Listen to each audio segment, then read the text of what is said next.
For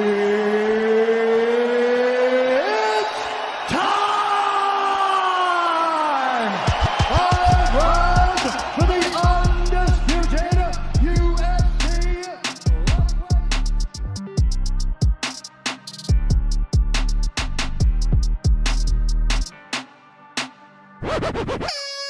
Et salut tout le monde, c'est Nico, soyez les bienvenus dans MMA Club. J'espère que vous allez bien. Aujourd'hui, on va parler de petites stats incroyables ou inattendues, de petits records cachés sous la table, des petits records dont on ne parle pas forcément souvent. Voilà, je ne commencerai pas ce podcast tant que je n'aurai pas remercié vous les auditeurs. Merci pour votre écoute, merci pour votre force, merci de prendre le temps de revenir vers moi si souvent, notamment en privé. Donc c'est très cool, voilà. Voilà, c'est chose faite, le petit remerciement du jour. Maintenant, on va aborder aujourd'hui 3 records. Et je vais commencer le premier record avec un record très fort. C'est très évident, mais c'est peu souligné et c'est difficile à réaliser. Parce que je pense qu'ils sont que 2 à l'avoir, mais officiellement, il n'y en a qu'un. Cette stat prend en compte le fait d'avoir 5 combats à l'UFC minimum et 20 takedowns reçus au minimum. Et donc, le premier homme à avoir un taux de takedown défense de 100% s'appelle, roulement de tambour, Kamaru Usman. Et oui, après 15 combats à l'UFC, il est à 100% de takedown defense.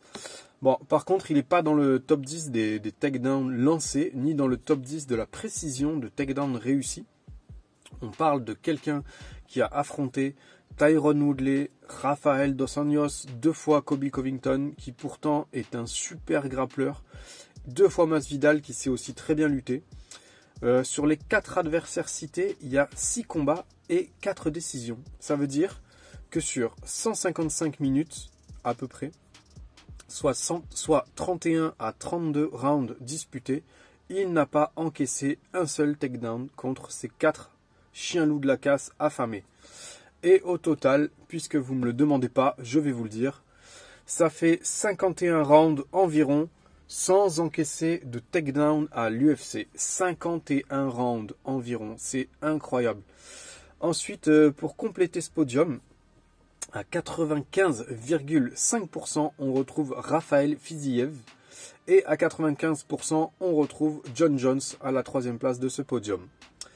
À préciser donc que Khamzat Chimaev ne peut prétendre à ces stats puisqu'il n'a pas reçu le nombre de takedowns requis puisque personne ne le takedown. Il n'a pas non plus 5 combats à l'UFC, mais on risque d'en reparler très prochainement. Alors, la question que je me pose, c'est si Khamzat Chimaev bat Gilbert Burns sans encaisser de takedown, il sera lui aussi à 100% et on aura eu la confirmation qu'il est au niveau et que ce ne sont pas des adversaires qui sont trop faibles pour lui. Donc vers quoi on se dirige? Parce que là ça devient concret. On a Chimaev contre Usman en grappling, en phase debout contre la cage. Qui ferait basculer le premier la stat de l'autre?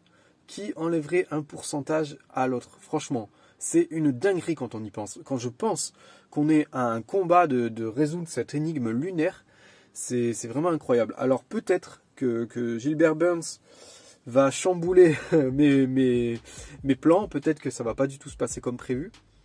Pour l'instant, sur le papier, il n'y a aucune stat favorable à Burns, mais on n'a pas affronté les mêmes gars, donc c'est compliqué de mettre les stats au même niveau. Voilà pour le record numéro 1. On passe à une stat de différentiel de striking. Qu'est-ce que ça signifie? Ça signifie qu'il envoie ou elle envoie autant de coups pour un seul reçu. Par exemple, j'envoie 5 coups contre un seul reçu. On sait par exemple que l'ami Sean O'Malley, c'est un sacré puncher. Il aime se défouler de longs rounds sur ses adversaires. Il aime esquiver. Donc de temps en temps, il en prend un. Mais je pense que c'est Marlon Vera qui a dû faire baisser la stat initiale. Quand Chimaev aura combattu 5 fois à l'UFC, il prendra sa place, par contre, sauf s'il prend tarif contre Durinho. Donc, qu'est-ce que ça donne comme information, ce différentiel de striking? En 9 combats et en 17 rounds entamés à l'UFC, Sean O'Malley a en moyenne touché 5 fois plus que son adversaire. Et qu'en termes de précision de ses frappes signifiantes, on est à plus de 60%. Et devant lui, il y a la légende Overeem. Donc, il allie la précision et il est top 2. Sur le différentiel de striking, il est top 1 aujourd'hui.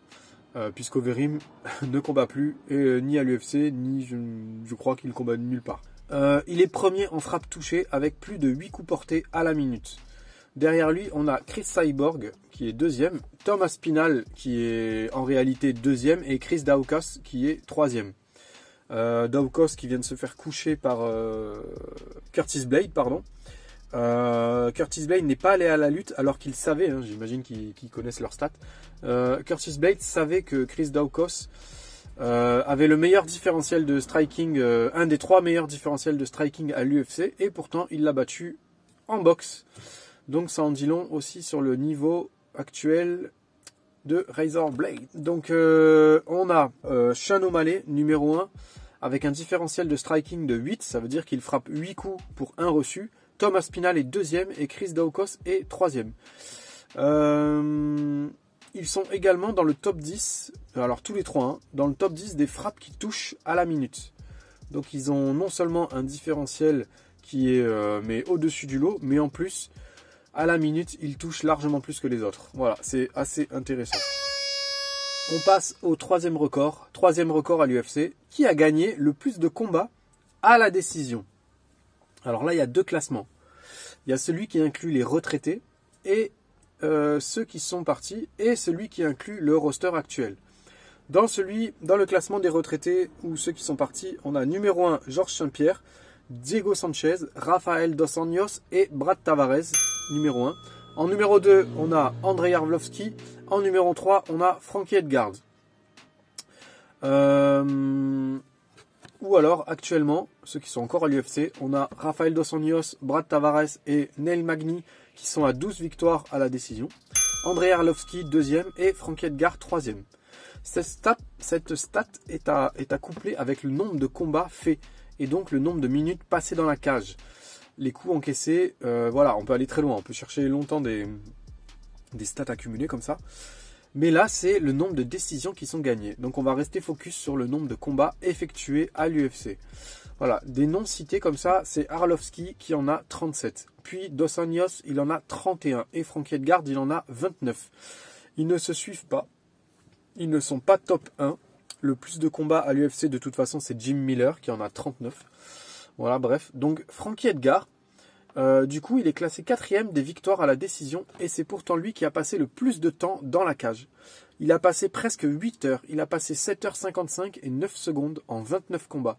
Alors que Dos Anjos a passé 7h33 en 2 combats de plus. Donc, Dos Anjos a gagné 20 minutes de combat en combattant 2 combats de plus. Ensuite, c'est Max Holloway qui a passé 6h25, mais lui n'est pas dans le top 10 de ceux qui ont le plus de combats à l'UFC. Voilà. Pour info, Jim Miller, le top 1 du nombre de combats, a passé 6h21 en 39 affrontements et il ne figure pas dans le top 10 des décisions gagnées, puisqu'il en a plus que gagné en soumission. Il a vraiment compensé le temps gagné dans l'octogone en finissant ses combats en fait.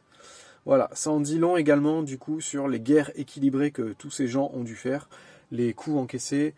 C'est des profils de combattants qui vont au charbon et qui encaissent beaucoup de coups. Arlovski ou Edgar par exemple, c'est vraiment des combattants besogneux qui prennent beaucoup de coups avant de prendre leur rythme dans le combat. Hein. Edgar, c'est vraiment un diesel. C'est souvent des combattants en fin de carrière ou en fin de prime, voilà, on va pas se cacher. Il y a aussi dans ce top 10 Clay Guida, John Jones, Atkins. Il y a aussi Ousmane qui figure dans ce top 10 mais qui ne faiblit pas. Au contraire, il s'est diversifié sur le tard et dans ses finishes. Lui, c'est le seul qui a, à l'inverse, un petit peu ralenti les décisions pour faire un petit peu plus de spectacle, contrairement aux autres. Côté défaites, on a Rafael Dos Anjos, il est à 10 défaites à la décision sur 13 et Frankie Edgar 6 sur 10. Ça veut aussi dire qu'ils sont durs à finir quand ils perdent. Voilà. Alors que Arlovski a perdu 11 fois par TKO et KO sur 20 défaites, toutes promotions confondues, et 4 fois par décision à l'UFC. Voilà, ce sont des records qui sont toujours intéressants à mettre sur la table. ce premier podcast concernant les records à l'UFC est terminé. J'ai souhaité faire un petit format parce que je pense que ça prend la tête au bout d'un moment. Donc c'est intéressant de le concentrer sur 10 minutes maximum. Après, je pense que voilà, on s'y perd. C'est pas nécessaire non plus d'aller creuser dans des trucs de fou. Mais voilà, moi j'ai absolument bien kiffé cette petite expérience. Ça ouvre des débats potentiels, des questionnements sur certains combattants. Il y a des choses qui en ressortent qu'on avait enfouies, qu'on n'avait pas forcément pensé. C'est assez passionnant pour tout fan de MMA et plus précisément pour tout fan de l'UFC. J'espère que ça vous a plu. Faites-le moi savoir vraiment en commentaire. Dites-moi ce que vous en pensez sur Instagram MMA Club FR tout attaché. Le Twitter est actif depuis peu, ça accélère un peu, donc allez voir ça également. On se retrouve très vite avec le podcast Analyse et Prono UFC 273 avec Nassourdine Imavov notamment, Khamzat Chimaev, ça va Petroyan, il y a du monde, ça va être une dinguerie cette UFC. Voilà, on a aussi l'interview d'une femme qui a signé chez Ares et qui va sûrement faire beaucoup de bien à l'organisation. Il y aura aussi un récap de l'UFC dans la foulée et un récap Ares 5 cette fois parce que j'ai pas eu le temps pour le 4 et je regrette parce que c'était une belle soirée. Voilà, prenez soin de vous et moi, comme d'hab, je vous fais des gros bisous.